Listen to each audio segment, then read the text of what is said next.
नमस्कार दर्शकों, धर्म कर्म और उपाय की अविरल यात्रा में आपका स्वागत है। आज हम चर्चा करेंगे पद्म काल सर्प दोष के विषय में। हम जानेंगे कि वह हमारे जीवन के किन पहलुओं को प्रभावित करता है, क्या हैं उसके लक्षण, प्रभाव और किन उपायों के द्वारा हम उसके प्रभाव को अनुकूल करने के साथ ही अपनी भाग्योदय का निर्माण कर सकते हैं। दर्शकों, यदि हम कुंडली की स्थिति को देखें तो जब राहु 5वें और केतु 11वें भाव में हो और उनके बीच में अन्य ग्रह हो तो पद्म काल सर्प दोष बनता है। यहां ध्यान रखना आवश्यक होगा कि उन ग्रहों का राहु के साथ क्या संबंध है, साथ में हमारे स्वामी ग्रह की स्थिति क्या है। यदि वे प्रतिकूल प्रभाव दे रहे हैं तो हमें काल सर्प दोष की पूजा कराना आवश्यक होगा, अन्यथा हमारा जीवन निरंतर संघर्षरत ही रहेगा। पद्म काल सर्प दोष के प्रभावों को देखें तो ऐसे व्यक्ति को संतान संबंधी परेशानियां हो सकती हैं, अर्थात यदि पति पत्नी में किसी की कुंडली में पद्म काल सर्प योग बन रहा है तो वे संतान से वंचित रह सकते हैं। यदि संतान हो भी जाती है तो वह अनेकानेक रोगों से ग्रसित रहती है, पढ़ाई में कमजोर होती है, पढ़ाई के प्रति अनिच्छा होती है, वे नशे आदि के शिकार भी हो सकते हैं। बड़े होने पर वे माता पिता का अनादर करते हैं।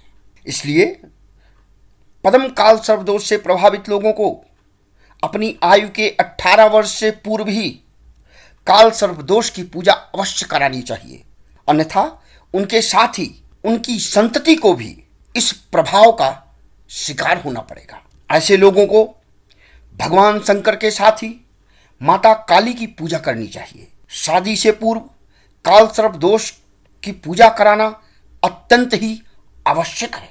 दर्शकों, पद्म काल सर्प दोष से प्रभावित लोगों को काल सर्प दोष की पूजा कराने से पूर्व पास के किसी शिवालय अथवा घर के मंदिर में ही लाल मिट्टी से 12 ज्योतिर्लिंग बनाकर प्रतिदिन गाय के दूध और घी से अभिषेक करना चाहिए। माता काली की पूजा में पानी वाले नारियल को लाल कपड़े में लपेटकर लाल फूल के साथ माह के प्रत्येक त्रयोदशी को अर्पित करना चाहिए। ओम नमः शिवाय अथवा शिव महामंत्र का निरंतर जाप करें।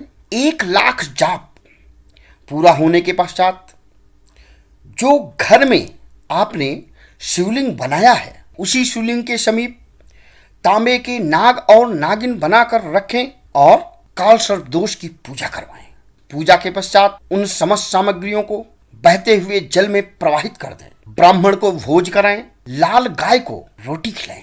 ऐसा करने से काल सर्प दोष का प्रभाव कम होगा और आपके जीवन में सुख, समृद्धि, संपन्नता के साथ संतति भी प्रगतिशील होगी।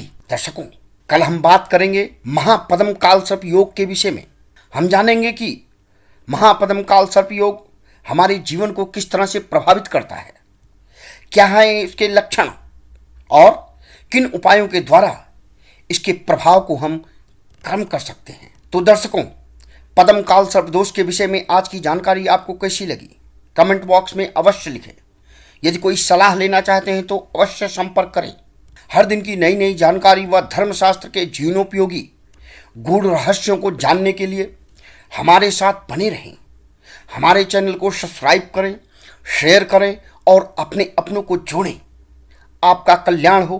देवादिदेव महादेव की कृपा आप पर निरंतर बनी रहे।